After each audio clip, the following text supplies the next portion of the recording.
En el vaivén de la vida, normalmente enfrentamos momentos de dolor, enfrentamos momentos de dificultad, pero también enfrentamos y gozamos momentos de felicidad. En algunos llega a ser un vaivén tan elevado que a veces decimos me rindo, este tipo de vida no me agrada. Por un momento tengo gozo, tengo alegría, pero por otro momento estoy sufriendo y es muy doloroso. En algunos casos se generan dudas y estas dudas nos permiten crecer. Pero así como un niño crece y se desarrolla sintiendo dolor quizá en sus huesitos, sintiendo dolor porque está creciendo, debo decirle que todo crecimiento genera dolor. Y usted tiene que tomar decisiones a partir de lo que vive. Decidir crecer a pesar del dolor o decidir dejarse vencer en el vaivén de esta vida. Esta noche quiero compartir con ustedes un pequeño fragmento de la palabra de Dios donde Pablo le escribe a los a los cristianos que viven en Roma, es decir, un grupo de personas que se enfoca en crecer espiritualmente, pero están rodeados de gente malvada. Y es que basta prender un momento la televisión, basta prender un momento la radio en las noticias, para darnos cuenta del mundo catastrófico que nos rodea, un mundo en el que diario hay asesinatos, diario hay robos, diario hay atrocidades que incluso ni siquiera debiéramos comentar. En este mundo lleno de maldad, de atrocidades, es que entonces Pablo también nos escribe. Y este verso del capítulo 15:4 dice de la siguiente manera: porque las cosas que se escribieron antes, para nuestra enseñanza se escribieron, a fin de que por la paciencia y por la consolación de las Escrituras tengamos esperanza. Y refiriendo esto, mis estimados, debemos recordar que cuando Pablo escribe estas palabras, él no tenía, como usted y yo, acceso a un Antiguo y a un Nuevo Testamento. Pablo está refiriendo que todo lo que se escribió en el Antiguo Testamento era útil para poder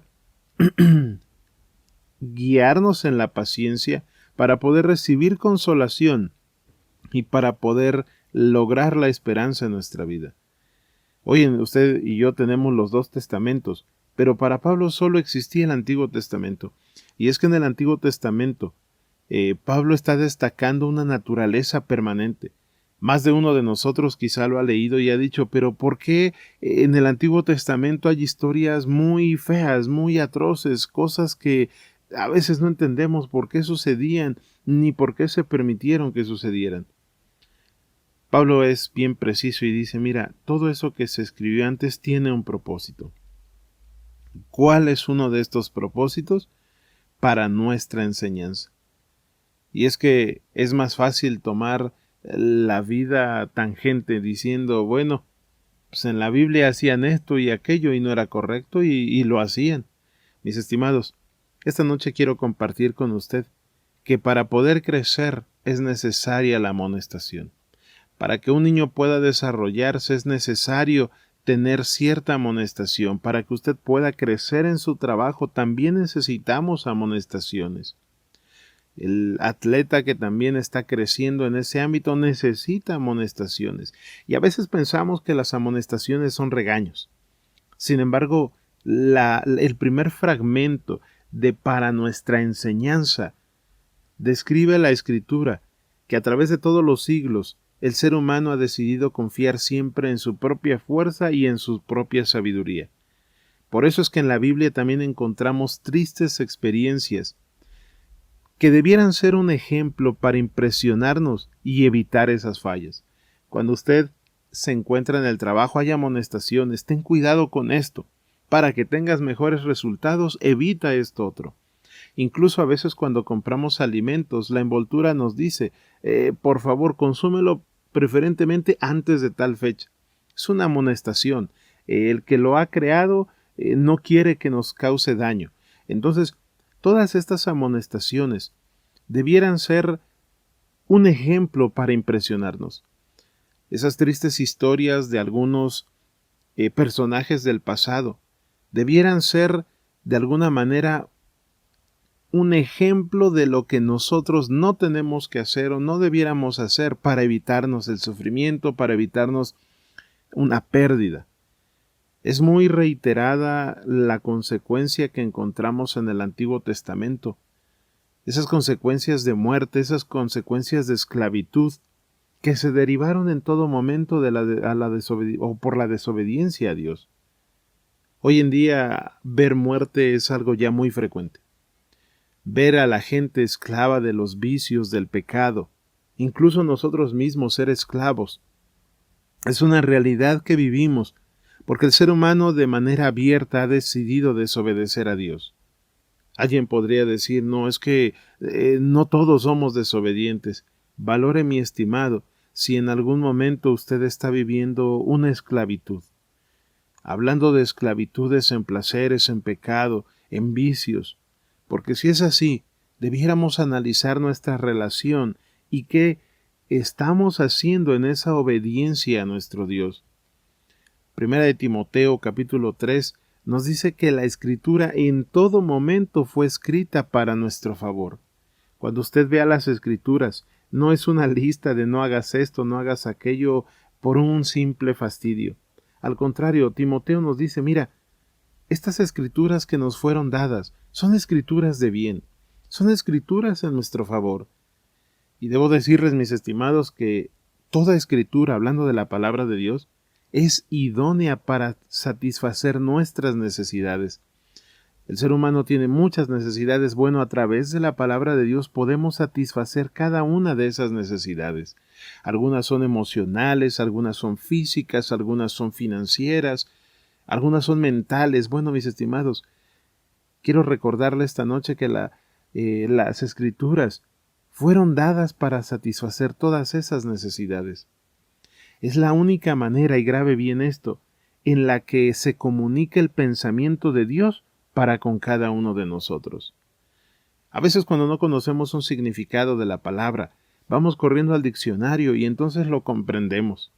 A veces se nos descompone algún aparato, el auto, y entonces vamos corriendo al manual para ver cómo lo podemos reparar. Mis estimados, si el diccionario nos brinda interpretación, si los manuales nos ayudan a mejorar las cosas, ¿cuánto más debiéramos ir a las Escrituras si queremos reparar nuestra vida? O si a veces no entendemos qué sucede y deseamos saberlo, las Escrituras siempre tendrán una respuesta. Esta noche quiero compartir con usted de manera muy breve 3 aspectos que las Escrituras nos enfatizan en esta cita que leíamos al inicio. Y es que a veces lo hemos mencionado, el número 3 nos dice pon mucha atención, pero lo vemos y lo pasamos de largo. Este verso de Romanos nos enfatiza 3 cosas sobre las Escrituras, y al hablar del 3 nos dice ponle atención a lo que te voy a explicar, dice el verso. El primer aspecto que enfatiza a Romanos es que quien toma la Escritura, dice allí, obtiene paciencia. ¿Y qué es la paciencia? Bueno, el comentario bíblico lo describe. Trata de darle un parecido, un paralelismo a la resistencia.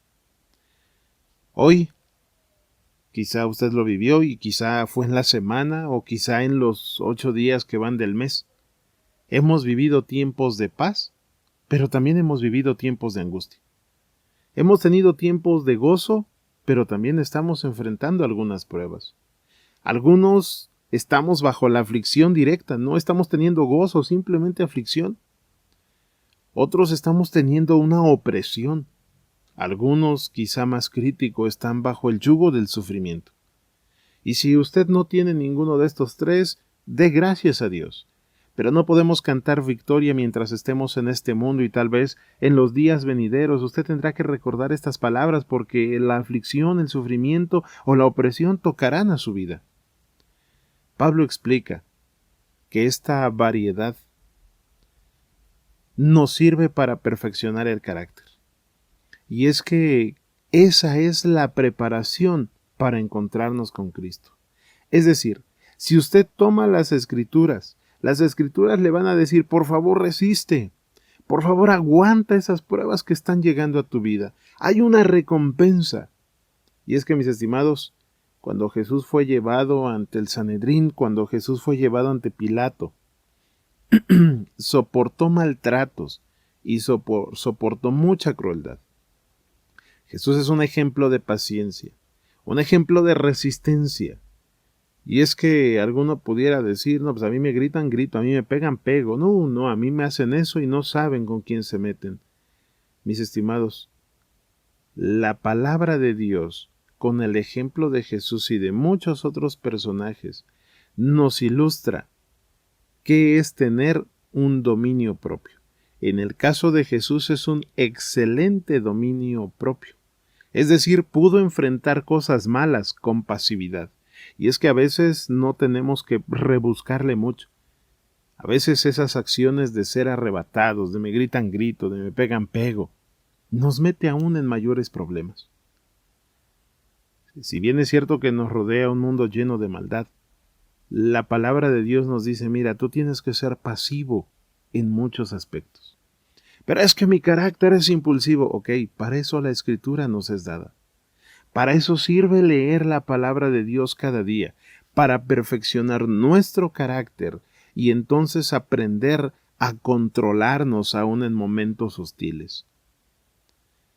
Jesús sabía lo que le esperaba a la humanidad si él aceptaba llevar a cabo ese desafío, enfrentarlo y vencerlo. Yo esta noche quisiera decirle, es cierto que ha tenido momentos de paz, pero también ha tenido de angustia y al mismo tiempo ha tenido pruebas, pero hoy tiene gozo. Mis estimados, las Escrituras de manera general nos dicen resiste. Es un vaivén que no va a durar toda la vida. Es un vaivén que pronto se va a acabar porque Cristo ha de limpiar todo esto. Es un vaivén en el que tú estás mejorando, perfeccionando tu carácter. Así que Jesús, siendo nuestro mayor ejemplo, generó paciencia en su vida. Usted y yo podemos mejorar esta paciencia, ser resistentes en el dominio personal y de ese modo tendremos perfeccionamiento de nuestro carácter. Es el primer aspecto que Pablo le dice a los cristianos que viven en Roma. Por favor, tomen las Escrituras, que las Escrituras los harán pacientes. Las Escrituras les quitarán ese mal carácter y les quitarán lo impulsivos. El segundo aspecto que Pablo nos comparte es la consolación. Y es que estimular la parte de consuelo no es tan sencillo. Aún, de alguna manera, nos ha tocado sentirnos fortalecidos cuando le contamos a un amigo nuestros pesares, a un ser querido, a un consejero, así como a veces lo hace el hijo a su padre, los amigos que son reales. Bueno, si usted ha sentido fortaleza cuando a veces cuenta y recibe un consejo, muchas veces contamos un problema, un pesar, esperando ese consejo y no llega nunca. Bueno, Pablo nos dice, mira, tú puedes ser fortalecido con amigos, con tus padres, con tus hijos, con tus seres queridos. Pero si tú tomas la palabra de Dios, quien te va a dar consuelo directamente es el Espíritu Santo. Sentirás ese estímulo de consolación. Y es que, mis estimados, el Espíritu Santo a través de las Escrituras atiende necesidades espirituales y también necesidades materiales. Yo no sé si en algún momento le ha tocado a usted vivir un robo y qué feo se siente. Sentimos impotencia, sentimos muchas cosas, porque es el esfuerzo que usted ha tenido, que ha realizado. En algún momento también hay esa parte de desesperación espiritual. Pero mis estimados, la palabra de Dios a través del Espíritu Santo nos brinda ese consuelo. Y a veces recordamos el ejemplo que quisiera traer de Job a su mente. Un ser humano que tenía muchísimas propiedades, tenía una familia aparentemente grande y de un momento a otro lo pierde. Pero es a través de la comunicación con Dios que Él restaura esas riquezas al doble e incluso sus hijos serán el doble cuando Cristo venga. Y mis estimados, la palabra de Dios brinda consuelo. Es bueno buscar consejeros, sí, muy bueno. Es bueno dialogar como familia, bastante bueno. Pero nadie podrá brindarle tanto consuelo, ese estímulo para salir del hoyo, como lo hará la palabra de Dios, inspirada por el Espíritu Santo, y también de alguna manera, mis estimados, eso espiritual y material que nos hace falta será suplido. Es el segundo aspecto que Pablo le menciona a estos romanos, a estos cristianos vivientes en esa ciudad malvada. Preguntaría hasta aquí, ¿en algún momento usted necesita ese consuelo? ¿Necesita salir de esas dudas? ¿Necesita esa fortaleza en su crecimiento? Bueno, volvería a repetirlo. El estudio de la palabra de Dios es importantísimo. Y el tercer aspecto que nos menciona en este verso es la esperanza. Cuando nosotros recibimos el consuelo, porque no puedo tener esperanza si no hay consuelo. Así que hasta lo ordena en esta cronología. Si usted entonces le permite al Espíritu Santo consolarle, viene entonces la esperanza. En medio de la aflicción surge la esperanza. Porque las Escrituras nos dicen lo que nos espera a futuro. No es un optimismo vago, porque alguien pudiera decir, ¿y si no se cumple? No, mis estimados, no es un optimismo vago. Es una esperanza real en Cristo Jesús. Es una liberación de esta esclavitud que vivimos bajo el pecado.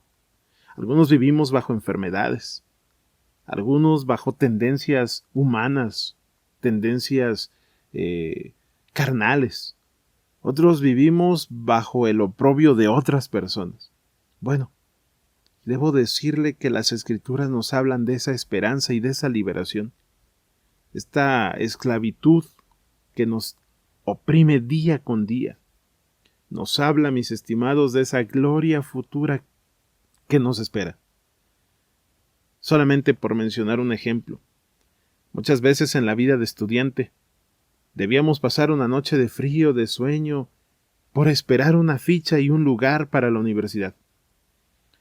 Había quizá hambre, pero no se enfatizaba el estudiante en el hambre, en el sueño, en el frío, sino que pensaba en la ficha, en el acceso a la universidad y en las oportunidades que se aperturarían.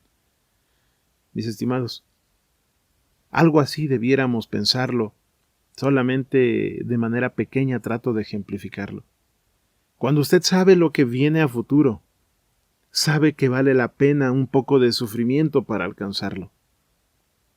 No lo va a sucumbir el decir, ay no, yo tengo frío, mejor ya no estudio porque tengo frío. Híjole, mi camita está bien caliente, no, lo siento, cambio la universidad por una noche de sueño. Mis estimados, nos espera una gloria cual nunca ha existido. Nos espera un mundo cual ojos no han visto y mente no ha podido imaginar. Es lo que Dios ha prometido para nosotros. A través de sus Escrituras nos dice, mira, quiero brindarte esa esperanza para que sepas lo que viene y de ese modo tengas fortaleza para vencer los momentos difíciles. Yo no sé si hoy usted vive rechazo por los amigos, familia, cuando usted decide estudiar las Escrituras. Y si es que usted lo está viviendo, piense en lo que ha de venir, y eso le ayudará a rebasar esos momentos difíciles. Quizá usted no tiene rechazo, pero sí está teniendo tribulaciones, aflicción. Esta noche yo quisiera invitarlo para que se acerque a las Escrituras y encuentre ese consuelo que proviene de Dios.